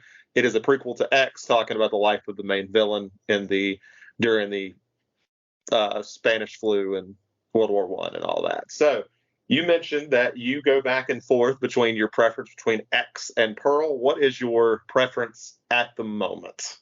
At current standing, it's X by Okay. maybe like a point one. You know, like Pearl is phenomenal. I don't want to get too much into this, but I kind of have a crush on Mia Goth as Pearl, as a younger Pearl anyway. Don't know what it is. Something about the crazy, just works. But just the costume design in this film is gorgeous. And I'm someone that famously hates kind of period pieces. Um, Anything that's set pretty much before the 70s, I'm not a fan of. Um, because I'm just not a fan of like the aesthetics of the time. But Ty West just kind of makes this look so vibrant and beautiful, and in a way that I've never seen before. And yeah, so it's just an absolute feast for the eyes. It really is, and it's interesting for him to come into these two very drastic styles, just because the Pearl, you got more of a Technicolor look to everything. He's got those vibrant colors, and it's using, as we talked about with X, using the personality of the filmmaking techniques to tell your story. And I mean, even actually, Bodies fits with that as well. Like using your time period to tell your story through how it Yes. looks. I mean, also, I was just going to point out because we brought up the lighting and stuff in Bodies. Um, Pearl is a very bright and vibrant movie, and yet it still maintains that horror feeling. There's never a doubt of what genre it is, and I think it's also incredibly impressive to make a good horror film in pure daylight. With using so many lovely and happy colors. There's so many rich, blues and greens, a lot of autumn colors. So yeah, just to purely set a horror film pretty much entirely during the day and with such vibrancies and is a skill. Oh, absolutely, and it matches because to me it fits Pearl as a character of what she envisioned. She's very much a hopeless romantic in the sense that she has this idea for herself and the idea of how the world should be, and it's her trying to accept that it's not. So seeing Yes. all these vibrant colors this is what she wants. She wants it to be just like any movie she watches. She wants to be what she wants to be. I mean, yeah, I think it's wonderful as well that like the film, well, the cinematography and the aesthetic of the film is completely dependent on Pearl's relationship with the location. Like the house and the barn and stuff are still very dingy, and they're still very dark. But then once she leaves there, it becomes very, bright and beautiful. Mm. Um, and I feel like it just represents where she wants to be. Exactly. Yes, absolutely. And it's effortless, wordless storytelling, and it's incredibly easy to make darkness scary because it inherently is scary. Um, it's harder to make light scary. Right. And and I think he does a lot here too with like when the darkness comes is when she's at her most miserable. Like you think Yeah. about all the scenes that are in the dark, like at dinners and stuff like that. This is when she hates what's happening. Yes. And just to go back to that 8-minute monologue or however long it is, that Mia Goth performs, it's outrageously good. I was just absolutely captured by it. And then I remember going, like, it was halfway through the monologue, and I remember turning to my girlfriend and going, there hasn't been a cut. This is just it. Like, she's just going. And this again, this is kind of what I mean when I say, like, she reminds me of a theater performer. Because in theater, there is no cuts. Mhm. It is you for as long as your character is on stage for. And that 8-minute monologue is very much a theater monologue. It's just there's no inventive camera techniques happening. It is just one pretty much stationary camera that zooms in, just facing towards her. It doesn't cut towards the other person in the conversation. It doesn't cut to a reaction shot or nothing. It just builds this entire world around one speech. And then at the very end, it cuts to the reaction shot. And it's like its own payoff. It really earns that reaction shot. And it's quite funny because the reaction shot that she gets is pretty much what I believe everyone is doing watching the film. Everyone's just kind of taken aback by it because it felt special. And I think the fact that, I mean, as me and you both know, but people don't know, I resent the Oscars. And this is one of the reasons why, because it's insane to me that she didn't get a nomination. I 100% agree. Yeah, like and it's not the first time I feel like she's been snubbed in like No, her career. not at all. I mean, she's just so wonderful. To bring back Infinity Pool, the third act in that film, especially it's not really spoilers, but when they pull up to the bus, that moment is just capturing. And it's quite funny when you see Mia Goth do all these kind of crazy performances and monologues and stuff, and then you see her talk in real life, and she kind of sounds like me. Yeah. It's very striking, but also really inspiring. And I think that adds to it too, because I do forget she's I guess she's English, right? Like Yes, that's she the part is. of Yeah. the UK she's from. She's Yeah. very like posh English as well.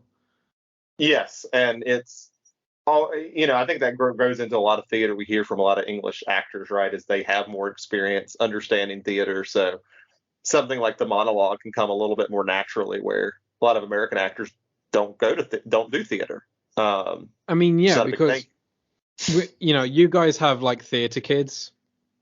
In our schools we have drama, and it is basically just theater, but it's kind of like a necessary subject at school for about 3-4 years. You have to take it, and then it becomes like an optional thing, which a lot of people do end up taking. So there's a necessary part of pretty much every person in the UK, well, England at least anyway, in our education where we do experience theatre. We all have to participate in it in some way. So especially if you're an aspiring actor, you are going to be involved in theatre, and real theatre, not just Hamilton, like actual Shakespearean theatre. And that's why a lot of, when you find out like an actor or something is from the UK, they always talk about their background, and you'll find like 80% of them have a background in theatre, because it's just kind of the first natural step for an actor here, because it's the first thing that you're access to. And yeah, so I think she has a lot of those sensibilities. I agree, and I think I'm always excited when it comes to somebody like Mia Goth, and you're like, there's a good actress in the genre. Please don't leave. Yeah, please don't leave. I think Mia Goth would thrive anywhere. I think she would do great in a rom-com. She would do great just in comedy, but she is so good in horror that I don't ever want her to leave. Yeah, like I really fell in love with her as an actress with A Cure for Wellness. Like she gives such a Yes, different me too. performance for that and adds so much to it. I mean, was it the 100th episode that you guys did where Chris mentioned that he did not like Cure for Wellness? Yes, because it was a episode we had done previously that I chose. Yeah. Um, that upset me. Me as well. I had to listen to it for an hour. I was very hurt by that. A Cure for Wellness is brilliant. She was also great in Suspiria, Mhm. the remake, obviously. Great in X, great in Pearl, and she's pretty much the one incredible thing about Infinity Pool. You know, Infinity Pool's a fine movie and it's directed okay. The cinematography is okay. Alexander Skarsgård is okay, but Mia Goth is incredible. Yeah, So she elevates it so much. yeah, no matter what she's in, it becomes an entirely different thing just with her presence being in it. And there's very few people that really do that. You know, like because even if you think about the great actors and actresses, you know, take someone like Leonardo DiCaprio, right? Or you know, inarguably one of the greatest actors of all time. One of his best movies, I would say, is say Wolf of Wall Street. Mhm. He is phenomenal in The Wolf of Wall Street. He is. However, that film was destined to be great with or without him. Fine. You know, Scorsese did something with that movie that would have just been great without him.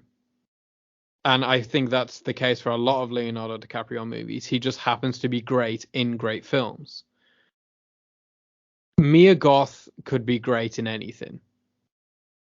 And she I can make agree. things that aren't great, great. I mean, even like I look at like Morrowbone, which was a horror film she played in. That is like a incredibly below average movie, probably without her. But I think it's decent because she's in it. Yeah. Yeah, so it's great. And also, I love that we have a Scream Queen Mhm. because I did feel like we was lacking one for a long while. Because you know the horror, I mentioned this in my great genre video, but horror has always been a very feminist genre. You know, horror loves women. We have the final girl trope for a reason. And I love, you know, final girl horror. It's probably my favorite type of horror. Um, so the idea of a reoccurring scream queen, someone like Jamie Lee Curtis, kind of felt like a forgotten thing. You know, we would have horror films come up and there would be obviously women in them, but they wouldn't be kind of idols in horror until Mia Goth happened. And of course, we also have Jenna Ortega, who's also doing phenomenal things in horror. But I think Mia Goth just kind of embodies it a lot more, and I'm glad that we have someone like that. I'm going to wrap this up. Yep. Do you want to shout out anything that you have coming up or anything of the sorts before we head out of here? Not really. Just please go and watch my YouTube videos and subscribe. I really need it. Help. And other than Absolutely. that, Please watch this stuff. oh, and follow me on Letterboxd. I would. Oof. Can you link it somewhere? Because I can't remember what my username is. I'm really bad at that. Absolutely. I'll have all your stuff down below. So please check out his stuff. Check out his podcast, his channel. You will not regret it. His full endorsement here for what that is worth. So yeah, thank you so much for being on for this very extended episode that I don't think either one of us thought was going to go this long, but I very much enjoyed it. I really Um, enjoyed it too. Thank you. yeah, and we'll get you back on here. Maybe when Maxine comes in, we can finish this trilogy up. Oh God, I can't wait for that. Thank you all for watching, and take care.